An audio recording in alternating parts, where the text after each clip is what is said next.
British motorsport journalist and broadcaster Jeremy Clarkson has issued a fresh apology to Meghan Markle after coming under fire in December 2022 for writing in a tabloid column that he dreamt of the day the Duchess would be paraded naked through the streets of Britain and shamed following the release of her Netflix docuseries with Prince Harry.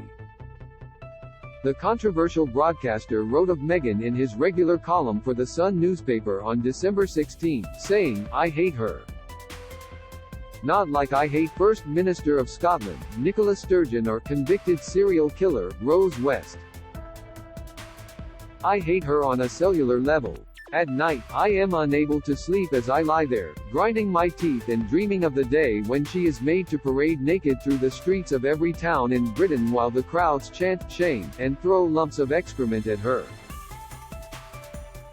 There was instant condemnation of the words, which resulted in 60 British politicians signing a letter calling for action from The Sun's publishers. Clarkson issued an apology to those he offended on December 19, after his own daughter distanced herself from him and his comments online. The apology, however, was not directed at Meghan herself. "Oh dear.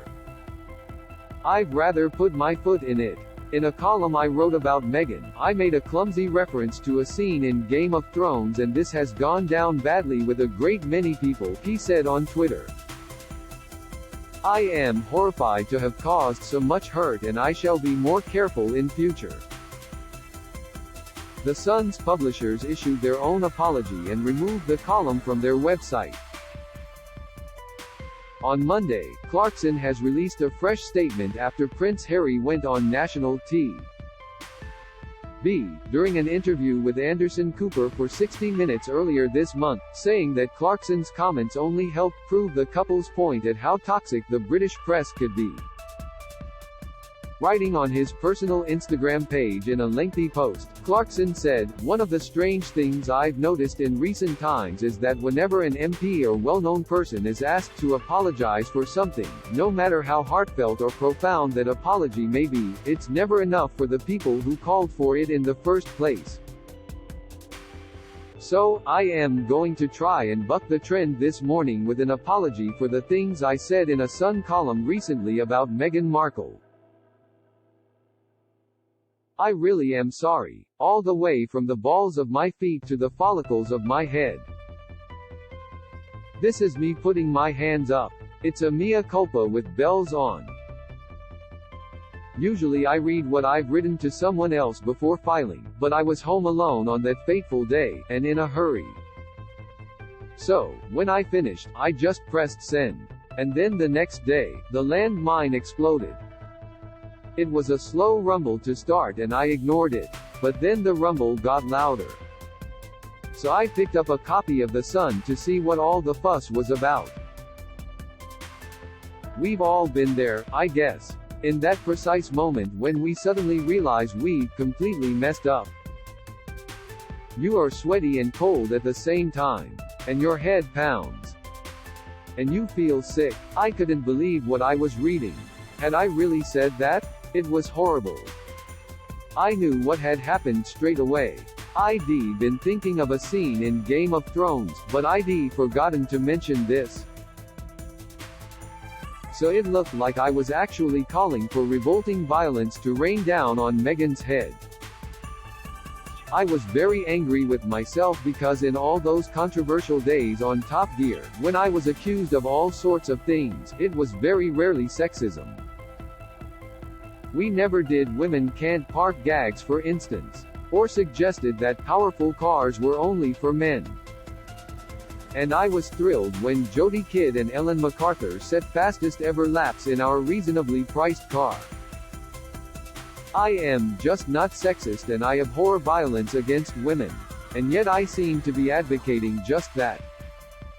I was mortified and so was everyone else. My phone went mad.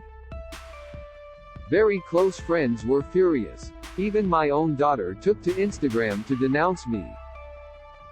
The Sun quickly apologized, and I tried to explain myself. But still, there were calls for me to be sacked and charged with a hate crime. More than 60 MPs demanded action to be taken. ITV, who make Who Wants to Be a Millionaire, and Amazon, who make The Farm Show and The Grand Tour, were incandescent. I therefore wrote to everyone who works with me saying how sorry I was, and then on Christmas morning, I emailed Harry and Meghan in California to apologize to them too. I said I was baffled by what they had been saying on TV, but that the language I'd used in my column was disgraceful and that I was profoundly sorry. Over the last 30 years, I have written very nearly 5,000 newspaper and magazine columns, so it was inevitable that one say, I'd do a Harry Kane and Sky one of the damn things. Which is what happened with the piece about Meghan. So can I move on now? Not sure. It's hard to be interesting about vigilant at the same time. You never hear pearls of laughter coming from a health and safety seminar. But I promise you this, I will try, who knows. Very soon now I shall be a grandfather, so in future, maybe I'll just write about that. Despite Clarkson's claims, a spokesperson for Harry and Meghan told Newsweek that he had addressed his email on Christmas Day only to the prince and marked it private and confidential. They went on to add that the column was not an isolated example of his work, which they said spreads hate rhetoric, dangerous conspiracy theories and misogyny. A spokesperson for the Duke and Duchess of Sussex in response to Jeremy Clarkson's apology, on the 25th of December 2022, Mr. Clarkson wrote solely to Prince Harry, the Duke of Sussex. The contents of his correspondence were marked private and confidential. While a new public apology has been issued today by Mr. Clarkson, what remains to be addressed is his long-standing pattern of writing articles that spread hate rhetoric, dangerous conspiracy theories and misogyny. Unless each of his other pieces were also written in a hurry, as he states, it is clear that this is not an isolated incident shared in haste, but rather a series of articles shared in hate. Newsweek approached representatives of Meghan Markle for comment. James Crawford Smith is Newsweek's royal reporter based in London. You can find him on Twitter at @JrCrawfordSmith and read his stories on Newsweek's The Royals Facebook page. Do you have a question about King Charles III, William and Kate, Meghan and Harry or their family that you would like our experienced royal correspondents to answer? Email royals@newsweek.com. We'd love to hear from you. Update January 17, 23, 2:30 a.m. Eastern Time. This article was updated with a response from Prince Harry and Meghan Markle's spokesperson.